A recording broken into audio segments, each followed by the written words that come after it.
शांति। मुरली का टाइटल है मधुबन निवासियों की विशेषता। रिवाइज डेट है 9/2/1980। आज विशेष मधुबन निवासी भाग्यशाली आत्माओं से मिलने आए हैं। तो आज बाबा किन से मिलने आए हैं? मधुबन निवासी भाग्यशाली आत्माओं से मिलने आए हैं। मधुबन निवासियों की महिमा आज दिन तक भक्ति भी गा रहे हैं और ब्राह्मण भी गाते हैं, क्योंकि जो मधुबन धरती की महिमा है तो धरती पर रहने वालों की महिमा स्वतः ही महान हो जाती है ना। तो जो मधुबन में रहने वाली होती है उनकी महिमा स्वतः ही महान हो जाती है। मधुबन वालों को ड्रामा अनुसार सब बातों में विशेष चांस मिला हुआ है। बाप दादा की चरित्र भूमि कर्म भूमि होने के कारण जैसे स्थान का स्थिति पर प्रभाव पड़ता है, ऐसे स्वस्थिति में श्रेष्ठता लाने का व तीव्र पुरुषार्थी बनाने का स्थान होने के कारण भी मधुबन वालों को विशेष चांस है। तो है ना, तो बाबा की ये चरित्र कर्म भूमि है तो उसका वाइब्रेशन, उसका प्रभाव तो पड़ेगा ही, है ना। तो इतनी महान भूमि का प्रभाव जो वहाँ रहते हैं आत्माएं, तो उनके ऊपर तो पड़ेगा ही।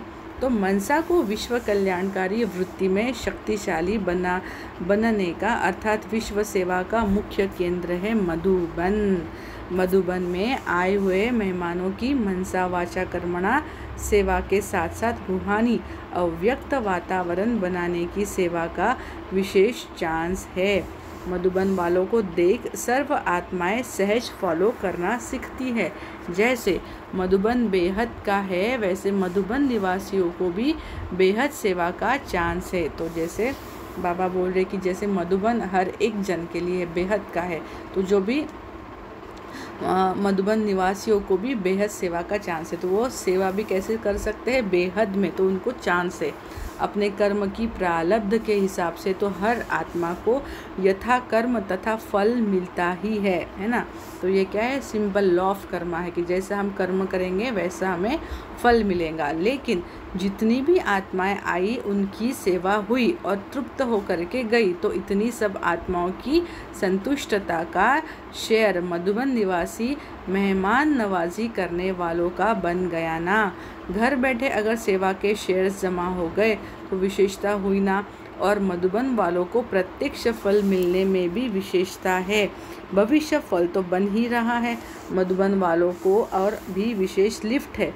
बाप दादा की पालना तो मिलती ही है, लेकिन साकार रूप में निमित्त बनी हुई श्रेष्ठ आत्माओं की भी पालना मिलती है। तो डबल पालना की लिफ्ट है ना। तो देखो, तो उनको क्या है? डबल पालना मिलती है। बाप दादा की पालना तो मिलती है, लेकिन साकार में भी निमित्त श्रेष्ठ आत्माओं की उनको पालना मिलती है। तो डबल पालना की लिफ्ट है। और बना बनाया सब साधन प्राप्त होता है। तो ऐसे श्रेष्ठ भाग्यशाली अपना श्रेष्ठ भाग्य जान सेवा के निमित्त बन चलते हो। तब बाबा पूछ रहे, ऐसे चलते हो जैसे कर्मणा सेवा के लिए अथक सेवाधारी का सर्टिफिकेट देकर जाते हैं, ऐसे तीव्र पुरुषार्थी व निरंतर सहज योगी की स्थिति का सर्टिफिकेट देते हैं। दोनों सर्टिफिकेट साथ साथ मिले तब कहेंगे यज्ञ की समाप्ति समीप है। तो जब दोनों भी सर्टिफिकेट मिलेंगे तभी बाबा कहते हैं कि यज्ञ की समाप्ति समीप है। मेहनत सबने अच्छी की है। रात दिन जिन्होंने सेवा के कार्य में अपना तन मन और शक्तियों का खजाना लगाया, ऐसे बच्चों को बाप दादा भी मुबारक देते हैं। त्याग वालों को भाग्य नेचुरल खुशी के रूप में और हल्केपन की अनुभूति के रूप में उसी समय ही प्राप्त होता रहता है। तो इंस्टेंट हमें फल मिलता है। इस निशानी से हर एक अपने रिजल्ट को चेक कर सकते हैं कि कितना समय त्याग और निष्काम भाव रहा, निमित्तपन का भाव रहा, या बीच बीच में और भी कोई भाव मिक्स हुआ। चेक कर आगे के लिए चेंज कर देना। यह है चढ़ती कला का विशेष पुरुषार्थ। तो चेक एंड चेंज करना है। तो बाबा यहाँ हमें चेक एंड चेंज करने के लिए बोल रहे हैं। तो यही क्या है? चढ़ती कला का विशेष पुरुषार्थ। अभी दूसरी बात बाबा बता रहे हैं कि एक विशेष गुण सबको सदा और सहज धारण हो। जैसे कि मेरा निजी गुण है, जब वह निजी बन जाता है तो कोशिश नहीं करनी पड़ती है, नेचुरल जीवन ही वह बन जाता है। वह विशेष गुण है। एक दूसरे की कमजोरी न धारण करो, न वर्णन करो। वर्णन होने से ही वह वातावरण फैलता है ना। जब हम वातावरण में ऐसे चुगली वाले यहाँ वहाँ का व्यर्थ का मतलब फैलाएंगे तो वो वातावरण तो दूषित होगा ही ना। तो वातावरण वैसे ही हो जाता है। अगर कोई सुनाए भी तो दूसरा शुभ भावना से उससे किनारा कर ले। यह नहीं कि इसने सुनाया तो मैंने नहीं कहा, लेकिन सुना तो सही ना। जैसे कहने वाले का बनता है, सुनने वाले का भी बनता है। तो हमें ये सदा बात याद रखनी है ना। जैसे सुनने वाले का भी कार्मिक अकाउंट, सुनने वाले का भी। परसेंटेज में अंतर है लेकिन बनता तो है ना। व्यर्थ चिंतन या कमज़ोरियों की बातें नहीं चलानी चाहिए। बीती बात को भी रहमदिल बन समा दो, मतलब समाने की शक्ति को यूज़ करना है। समाकर शुभ भावना से उस आत्मा के प्रति मनसा सेवा करते रहो।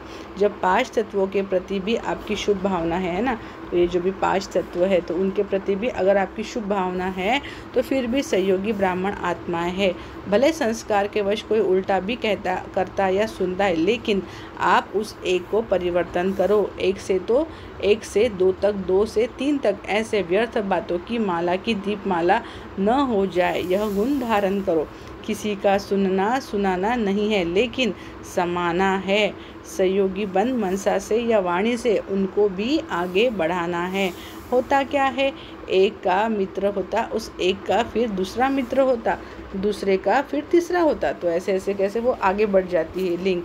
ऐसे व्यर्थ बातों की माला बड़ा रूप लेकर चारों ओर फैल जाती है। इसलिए इन बातों का अटेंशन। अच्छा, मधुबन के पांडवों की यूनिटी की भी विशेषता है। पूरी सीजन निर्विघ्न चले तो निर्विघ्न भव के वरदानी हो गए ना। सेवा की सफलता में सब पास है। सेवा नहीं करते लेकिन मेवा खाते हो। सर्व ब्राह्मण परिवार की आशीर्वाद के अधिकारी बनना, यह मेवा खाया या सेवा की। अच्छा, ओम शांति।